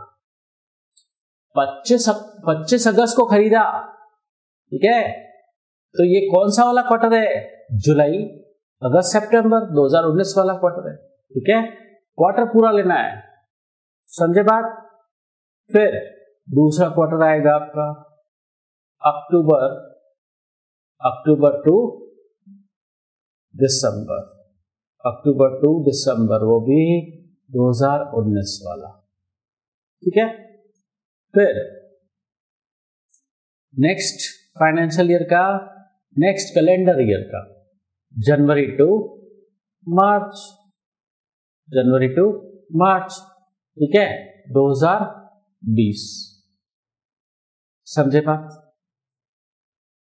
फिर अगला क्वार्टर कौन सा आएगा? अगला क्वार्टर आएगा आपका अप्रैल टू, बोलो, जून, अप्रैल टू जून 2020। फिर अप्रैल, मई, जून, ये हो गया। फिर जुलाई, जुलाई, और कब बेच दिया आपने इसको? 20 अगस्त को। ये पार्ट क्वार्टर हुआ, बट पूरा लिया जाएगा जुलाई, अगस्त, सितंबर, जुलाई, अगस्त, सितंबर 2020। बताओ कितने क्वार्टर हुए आपके? ये हुए आपके 5 क्वार्टर, 5 क्वार्टर हुए। और इसमें आपके अगर फाइनेंशियल ईयर के हिसाब से देखूं, फाइनेंशियल ईयर के हिसाब से देखूं तो फाइनेंशियल ईयर 2019-20 के, बोलो, 3 क्वार्टर, ठीक है। और फाइनेंशियल ईयर 2020-21 के, 20-21 के 2 क्वार्टर, 5 क्वार्टर हुए ना। तो कैलकुलेशन कैसे करें? 5 क्वार्टर हुए आपके, ये समझ गए। अब देखो, स्टूडेंट तो क्या सोचते हैं कि ये 25 अगस्त से को खरीदा था और 20 अगस्त को बेच दिया तो साल भी पूरा नहीं हुआ। और एक साल में वैसे होते हैं 4 क्वार्टर, तो ये 4 क्वार्टर ही ले ले। अरे ऐसे फटाफट कैलकुलेशन नहीं करनी है, ठीक है, गलती हो जाएगी। ऐसे आप 4 क्वार्टर कैलकुलेट कर लोगे, समझे कि नहीं। और कई खोपड़ियां तो ये सोचती हैं, हाँ तो ये एक ही साल हुआ तो एक साल में तो 4 क्वार्टर ही होते। अब देखो यहां पर बड़ा इंटरेस्टिंग सीन बन गया, यहां पर तो 5 क्वार्टर हो गए। क्यों 5 क्वार्टर क्यों हो गए? वो गवर्नमेंट ने वो पार्ट देयर ऑफ का लफड़ा डाला ना, जिसकी वजह से 5 क्वार्टर कंप्यूट हो गए। समझ गए बात? तो ऐसे कैलकुलेशन आपकी चेंज हो सकती है। कहीं आप 4 क्वार्टर कैलकुलेट मत कर देना, ये 5 क्वार्टर हैं। समझे बात? चलिए, तो हम ने कहा ये आपके 5 क्वार्टर हैं। 5 क्वार्टर है आपके, तो फाइनेंशियल ईयर 19-20 के आप अलग से कैलकुलेशन कर सकते हो। 189,000 आईटीसी इतनी ले ली थी, उसमें से 5% कम करना है, ठीक है, तो कैलकुलेशन कर लो, ठीक है। आप चाहो तो डायरेक्ट कैलकुलेट भी कर सकते हो। कैसे? आप डायरेक्ट कैलकुलेशन कर लो कि 1,89,000, ठीक है, एक क्वार्टर का 5% इंटू 5 क्वार्टर हुए, 5 क्वार्टर हुए, ठीक है ना। तो कैलकुलेट करो तो कितना आता है आपके? 1,89,000 है ना ये आपका टैक्स, इस पे कैलकुलेशन करो इंटू 5 क्वार्टर इंटू 5%, तो आगे आपका आप टोटल भी कैलकुलेट कर सकते हो। 5 क्वार्टर का सीधा निकाल दो, कितना आया? 47 to 50, तो इतना तो रिड्यूस्ड हो जाएगा, ठीक है। तो 5% पर क्वार्टर और पार्ट देयर ऑफ इतना तो रिड्यूस करना होता है, तो रिड्यूस करो, रिड्यूस करो, किसमें से रिड्यूस करो? आपने आईटीसी ओरिजिनली कितनी ले ली थी? 1,89,000, उसमें से ये रिड्यूस कर दो, फिर आएगी आपकी रिड्यूस्ड आईटीसी। ये आई आपकी कैलकुलेशन नंबर 1, समझे। और एक और कैलकुलेशन आपको करनी होती है, कैलकुलेशन नंबर 2, ट्रांजैक्शन वैल्यू, आज का बाजार भाव कितना है? 7.5 लाख, इस पर 18% टैक्स, तो आज के हिसाब से टैक्स इतना बन रहा है, यह कैलकुलेशन नंबर सेकेंड। बट आपको रिवर्स कितना करना है, रिवर्स इन दोनों का हायर करना है, हायर। और इन दोनों में से हायर क्या है बताओ, इन दोनों में से हायर 1,40,1,750 है। तो इतना अमाउंट हायर जो भी आ रहा है वो आपको रिवर्स कराना होगा, पे करना होगा, रिवर्स कराना होगा, एक ही बात है। रीजन पे आप किससे कराते हो, आप इलेक्ट्रॉनिक क्रेडिट लेजर से, अगर उसमें बैलेंस पड़ा है तो ठीक है। और अगर इलेक्ट्रॉनिक क्रेडिट लेजर में सफिशिएंट बैलेंस नहीं है तो फिर आपको इलेक्ट्रॉनिक कैश लेजर से पे कराना होगा। तो ये हमने पढ़ा आईटीसी रिवर्सल का केसेस, जिसमें आपका कैपिटल गुड्स जिसपे आप आईटीसी ले चुके हो। अब ये इन द नॉर्मल कोर्स आपका बिजनेस चल ही रहा है as a going concern, in the routine course आप ये कैपिटल गुड्स बेच रहे हो तो आपको ये आईटीसी रिवर्स करनी, ठीक है। तो ये सेक्शन हमने पढ़ा, सेक्शन 18 सबसेक्शन 6, रूल 40 सब रूल 2 और रूल 44 सब रूल 6। चलिए, तो हमने आईटीसी रिवर्सल के केसेस पढ़े, अभी और भी बात करनी है इस पर, और भी बातें इस पर, ठीक है। तो वो भी कंप्लीट करते हैं, आज ये चैप्टर खत्म करते हैं। देखिए पेज नंबर निकाल लीजिए, हम कर रहे थे पेज नंबर 174 पर, सेक्शन 18 सबसेक्शन 6 पढ़ा, और इससे पहले हमने पढ़ा था 18 सबसेक्शन 4, तो उसमें भी हमने आईटीसी रिवर्सल पढ़ा। ये आईटीसी रिवर्सल के केसेस थे 18(4) और 18(6). अब हम एक और सिचुएशन पढ़ने जा रहे हैं, हालांकि वो बात रजिस्ट्रेशन चैप्टर से कनेक्टेड है। आप आरसी रजिस्ट्रेशन सर्टिफिकेट, जीएसटी का रजिस्ट्रेशन सर्टिफिकेट आप कैंसिल करवा रहे हो, ठीक है। तो जीएसटी का रजिस्ट्रेशन सर्टिफिकेट आप कैंसिल करा रहे हो तब भी आपको आईटीसी रिवर्स करनी होती है। ये बात हम पढ़ चुके हैं, कहाँ पढ़ चुके हैं, ये बात हम पेज नंबर 173 पर पढ़ चुके हैं कि आप आईटीसी, आपका रजिस्ट्रेशन कैंसिल हो रहा है, ठीक है, तब भी आपको आईटीसी रिवर्स करनी होगी, और उस रिवर्सल की डिटेल आपको अपने फाइनल रिटर्न के अंदर देनी होगी, मतलब जीएसटीआर 10 में। तो वो कैसे होगी, मतलब रजिस्ट्रेशन कैंसिलेशन के बाद आईटीसी कितनी रिवर्स करानी होगी, वो बात भी हम इसी चैप्टर में समझ लेते हैं। रीजन, आईटीसी रिवर्सल के जब हम मुद्दे यहां पर उठा ही रहे हैं तो इन सब बातों को कंप्लीट कर लेते, ठीक है। लेकिन एक बात ध्यान रखना, ये बात रजिस्ट्रेशन चैप्टर की है, बट फिर मैं वहां पर ये आईटीसी रिवर्सल की बातें दोबारा नहीं बताऊंगा, और वहां पर मैंने बुक में लिख दिया है कि ये केसेस हम ऑलरेडी आईटीसी चैप्टर में समझ चुके हैं, ठीक है। तो अब आ जाइए कि हमें रिवर्सल, आईटीसी रिवर्सल करना होगा कब, ऑन कैंसिलेशन ऑफ रजिस्ट्रेशन, और उसके सेक्शन क्या है, सेक्शन 29 का सबसेक्शन 5 और 29 का 6। हालांकि ये सेक्शन रजिस्ट्रेशन चैप्टर का सेक्शन है। तो आईटीसी, अगर आप रजिस्ट्रेशन कैंसिल करा रहे हो तो आपकी आईटीसी लैप्स हो जाएगी, मतलब आपको आईटीसी रिवर्स करनी होगी।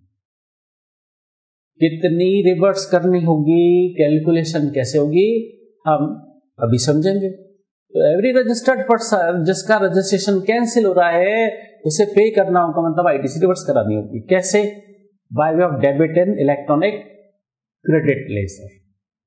अगर उसके इलेक्ट्रॉनिक क्रेडिट लेजर में बैलेंस पड़ा है तो वहां से, या वहां बैलेंस नहीं है, सफिशिएंट नहीं है, तो इलेक्ट्रॉनिक क्रेडिट लेजर से पे करना होगा, कैश लेजर से पे करना होगा। पहले क्रेडिट लेजर, अगर क्रेडिट लेजर में बैलेंस सफिशिएंट नहीं है तो कैश लेजर से पे करना होगा। तो ये भी आईटीसी का रिवर्सल है। ये अमाउंट कैलकुलेट कैसे होगा, तो अमाउंट पेबल मतलब आईटीसी रिवर्सल सिर्फ इनपुट की, वही input as such, input content and semi finish goods, input content and finish goods वगैरह, ठीक है। Is in on the day immediately preceding the date of cancellation of registration, मतलब registration जिस दिन cancel हो रहा है उससे इमीडिएटली प्रीसीडिंग डेट का क्लोजिंग स्टॉक, मतलब जिस दिन रजिस्ट्रेशन कैंसिल हो रहा है उस दिन का ओपनिंग स्टॉक इनपुट का, उस पर आपको आईटीसी रिवर्सल करानी होगी। अब एक बात समझना, ये आईटीसी रिवर्सल का अमाउंट कैसे कैलकुलेट होगा? सेक्शन 18 सबसेक्शन 4 के हिसाब से कैलकुलेट होगा। 18(4) हम पढ़ चुके हैं क्या? बोलो, पढ़ चुके हैं ना? आवाज ही नहीं आ रही आपकी। पढ़ चुके, ये कहां पढ़ा था हमने? देखो, हमने पढ़ लिया था, ये हमने 18(4) पढ़ा ना। देखो, इनपुट की आईटीसी रिवर्स, या तो उसका कोरेस्पॉन्डिंग इनवॉइस से एक्चुअल आईटीसी उठाओ, वो रिवर्स कराओ, या एस्टिमेटेड बेसिस पर आईटीसी निकालो, ठीक है, वो रिवर्स कराओ। और अगर एस्टिमेटेड बेसिस पर आप आईटीसी रिवर्सल करा रहे हो तो वो आपको सर्टिफाई कराना पड़ेगा प्रैक्टिसिंग सीए और सीएमए से। पढ़ा था ना? तो यही तो है आपका इनपुट के लिए क्या लगेगा, ये है आपका सेक्शन 18 सबसेक्शन 4, ठीक है।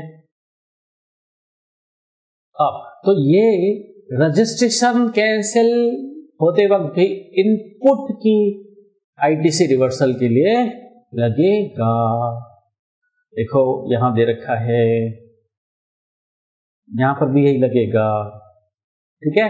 तो आपको इनपुट की आईटीसी इस तरीके से 18(4) के हिसाब से कैलकुलेट करनी है।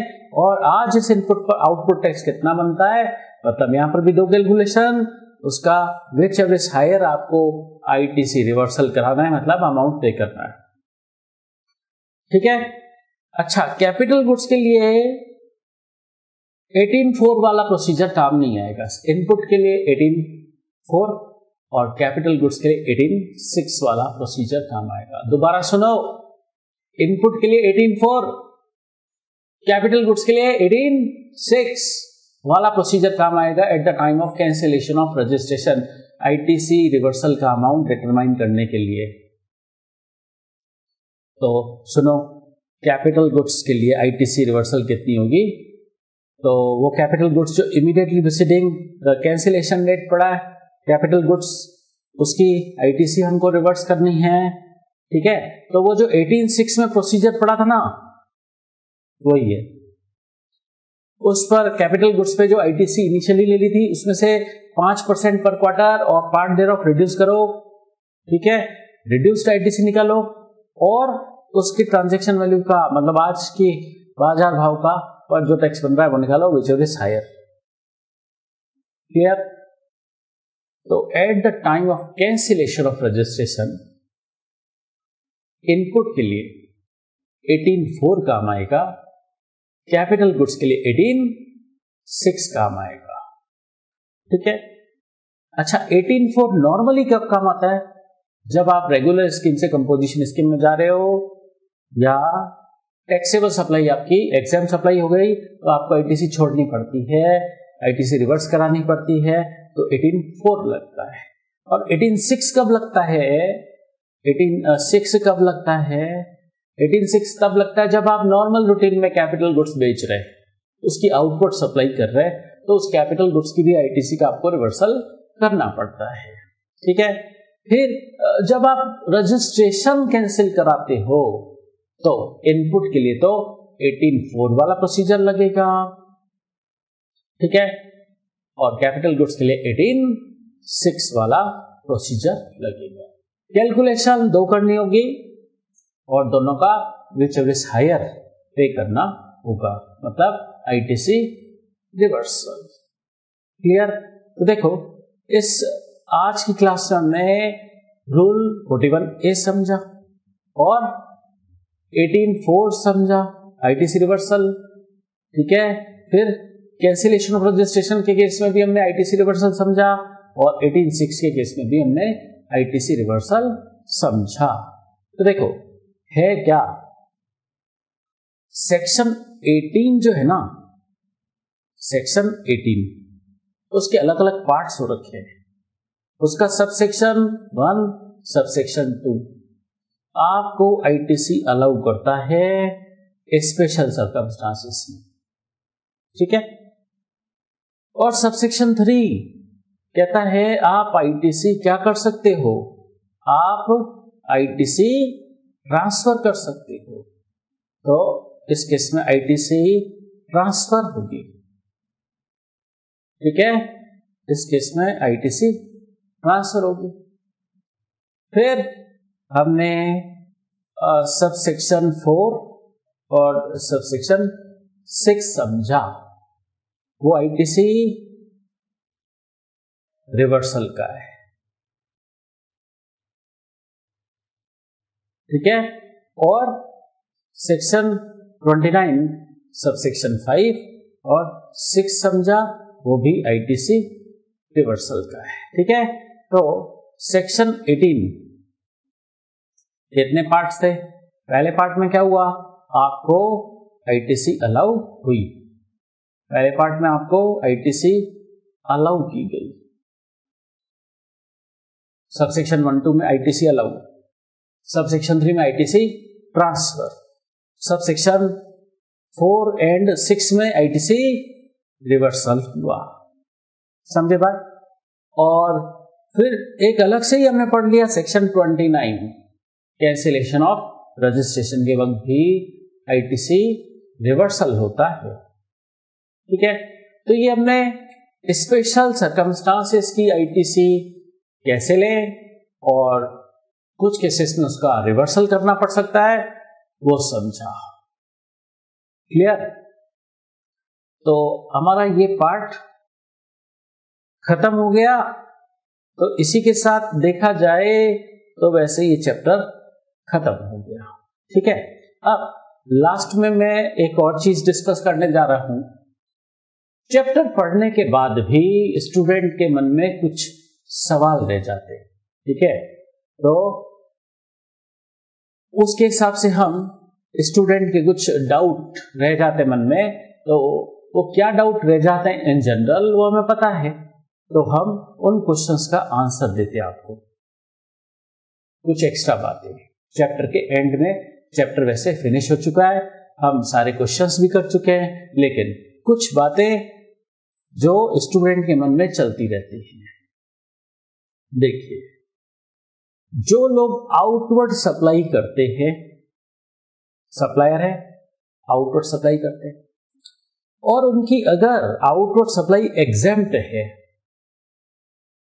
उनकी आउटवर्ड सप्लाई टोटली एग्जेम्प्ट है, वो इनवर्ड सप्लाई लेंगे ना, तो उस इनवर्ड सप्लाई पर जो इनपुट टैक्स लग के आएगा उसकी आईटीसी उनको मिलेगी ही नहीं।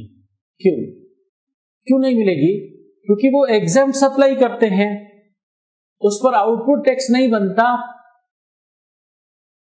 गवर्नमेंट क्या बोलती है आपको, आपका आउटपुट टैक्स बनेगा ना तो ही हम आपको आईटीसी देंगे। आपकी आउटपुट सप्लाई एग्जेम्प्ट है, आपका आउटपुट टैक्स तो बनेगा नहीं, ठीक है। तो चूंकि आपका आउटपुट टैक्स बनेगा नहीं तो हम आपको आईटीसी क्यों दें? क्योंकि आईटीसी आउटपुट टैक्स के पेमेंट में यूटिलाइज होती है। तो चूंकि आपकी आउटपुट सप्लाई एग्जेम्प्ट सप्लाई है, उस पर आपका आउटपुट टैक्स बनेगा ही नहीं, तो आपको आईटीसी क्यों दी जाए? तो इस सिचुएशन में आपको आईटीसी नहीं मिलेगी। बात समझे? हाँ, अगर आपकी पार्टली एग्जेम्प्ट सप्लाई है, पार्टली टैक्सेबल है, तो हम पढ़ चुके सेक्शन 17 सबसेक्शन 2 प्रोपोर्शनेट मिलेगी in relation to taxable supply only. समझे बात? लेकिन अब एक बात, खास बात समझना, क्या अगर आपकी outward supply zero rated supply है, एग्जेम्प्ट सप्लाई और जीरो रेटेड सप्लाई का डिफरेंस हमने चैप्टर के शुरू में समझ लिया था। तो अगर आपकी outward supply zero rated supply है, अच्छा जीरो रेटेड सप्लाई क्या होता है बोलो? एग्जेम्प्ट सप्लाई क्या होता है बोलो? एग्जेम्प्ट सप्लाई में आपको ध्यान है 3 चीजें कवर्ड है। क्या? नील रेटेड, ओनली एग्जाम और नॉन टैक्सेबल सप्लाई। और जीरो रेटेड सप्लाई में क्या आता है? एक्चुअल एक्सपोर्ट और सप्लाई टू सेज, सेज वालों को सप्लाई दी। ठीक है, तो बताइए अगर आपकी output supply zero rated supply है तो बताइए आपको आईटीसी मिलेगी कि नहीं? यस, मिल जाएगी। अरे जीरो रेटेड है तो आउटपुट टैक्स तो इस केस में भी नहीं बनता। इस केस में आउटपुट टैक्स बनेगा क्या? नहीं। तो फिर आईटीसी यूज कहां करेंगे? आईटीसी मिलेगी तो आईटीसी यूज भी तो करनी पड़ेगी, और आईटीसी यूज आउटपुट टैक्स के पेमेंट में यूज होती है, और इस केस में भी आउटपुट टैक्स तो बनेगा ही नहीं। तो फिर ये आईटीसी यूज कहां करेंगे? अरे ये एक्सपोर्टर है या सेज यूनिट के सप्लायर्स हैं, सेज यूनिट को सप्लाई देने वाले हैं ये लोग। एक्सपोर्ट करते हैं मतलब एक्चुअल एक्सपोर्ट, और सेज यूनिट को सप्लाई करना डीम्ड एक्सपोर्ट माना जाता है। तो ये एक्सपोर्टर है ना।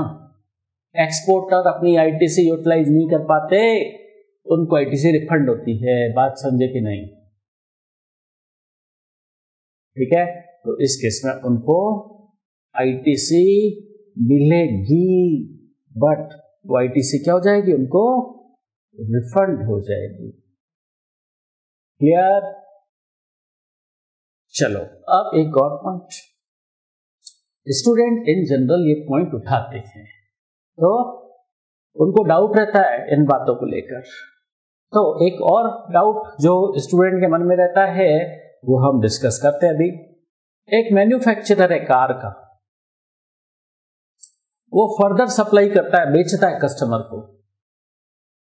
कार की सीटिंग कैपेसिटी 13% तक है, अप टू 13%, या ज्यादा भी हो तो कोई दिक्कत नहीं है, बट एक मिनट के लिए मानो अप टू 13% है। ठीक है, बट ये मैन्युफैक्चरर क्या कर रहा है? कार का है और फर्दर सप्लाई कर रहा है। ठीक है, ये मैन्युफैक्चरर जो कार का मैन्युफैक्चरर है ये कुछ सर्विसेज लेता है। कौन सी? General insurance. अब देखो इसके लिए कार तो क्या स्टॉक है ना, ये इंश्योरेंस करवाता है उसका। ठीक है, या कई बार पड़े पड़े कार खराब हो जाती है तो सर्विसिंग करो, उसमें टूट फूट हो जाती है, रिपेयर मेंटेनेंस की सर्विस लेता है। तो कौन सी सर्विस लेता है? वो इंश्योरेंस करवाता है, सर्विसिंग, रिपेयर मेंटेनेंस। तो इस मैन्युफैक्चरर को आईटीसी अलाउ हो जाएगी। पढ़ा था क्या हमने? ब्लॉक क्रेडिट जब हमने बात की थी सेक्शन 17 सबसेक्शन 5। तो इस मैन्युफैक्चरर को क्या होगा? इस मैन्युफैक्चरर को general insurance, servicing, repair maintenance वगैरह की आईटीसी मिल जाएगी। ठीक है, अगर ये कार अप टू 13% इसकी सीटिंग कैपेसिटी। अच्छा, अगर इससे ज्यादा सीटिंग कैपेसिटी है तो वो तो मिलनी है, और क्रेडिट ब्लॉक वैसे भी नहीं होती। ठीक है, ये बात हमने कहां पढ़ी थी? देखो जाओ ब्लॉक क्रेडिट में। स्टूडेंट को लास्ट मोमेंट तक इस पॉइंट पे कंफ्यूजन रहता है, इसलिए मैंने ये दोबारा मुद्दा उठाया और इस बात को हम दोबारा डिस्कस कर रहे हैं। देखो ब्लॉक क्रेडिट है आपके, कहां से शुरू हो रही है? पेज नंबर 159 से शुरू हो रही है। देखो ब्लॉक क्रेडिट में ये जनरल इंश्योरेंस वाला पॉइंट कि normally general insurance, servicing, repair maintenance अगर मोटर व्हीकल के कनेक्शन में है जिसकी सीटिंग कैपेसिटी अप टू 13% है इंक्लूडिंग ड्राइवर, ठीक है, उसकी आईटीसी नॉर्मली ब्लॉक होती है। लेकिन अगर एक्सेप्शन में देखा है, अगर ये सर्विसेज ली गई हैं, काम आएंगी manufacture of such motor vehicle, vessel, aircraft के लिए, तो आईटीसी अलाउड। ठीक है, क्यों? अरे मैन्युफैक्चरर क्या कर रहा है? मैन्युफैक्चरर उसकी फर्दर सप्लाई कर रहा है ना, तो उस केस में आईटीसी अलाउड होती है मोटर व्हीकल पर।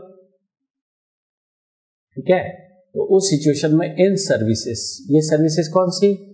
इंश्योरेंस, सर्विसिंग, रिपेयर, मेंटेनेंस, तो कहने का मतलब मैन्युफैक्चरर ऑफ कार को इंश्योरेंस, सर्विसिंग, रिपेयर मेंटेनेंस की सर्विस की आईटीसी अलाउ हो जाएगी। बात आई समझ में? दूसरा पॉइंट हमने एक्सेप्शन और पढ़ा था, एक जनरल इंश्योरेंस कंपनी है, ठीक है, वो मोटर व्हीकल का इंश्योरेंस करती है, वो जनरल इंश्योरेंस की सर्विस लेती है। मतलब एक जनरल इंश्योरेंस कंपनी दूसरी जनरल इंश्योरेंस कंपनी की सर्विस ले रही है in respect of motor vehicle वगैरह, तो उसको आईटीसी अलाउड है। ये हमने एक्सेप्शन में पढ़ा, समझे बात? तो इसी के साथ ये चैप्टर खत्म होता है। चैप्टर में बेसिकली 3 सेक्शन थे, सेक्शन 16, सेक्शन 17, सेक्शन 18। हमने सारे अमेंडमेंट इस चैप्टर में कवर कर लिए, हमने सारा अमेंडेड चैप्टर ही पढ़ा और हमने इसके प्रैक्टिकल क्वेश्चंस भी किए। तो आज की क्लास में इतना ही। नेक्स्ट क्लास में हम नया चैप्टर शुरू करेंगे, रजिस्ट्रेशन, ठीक है।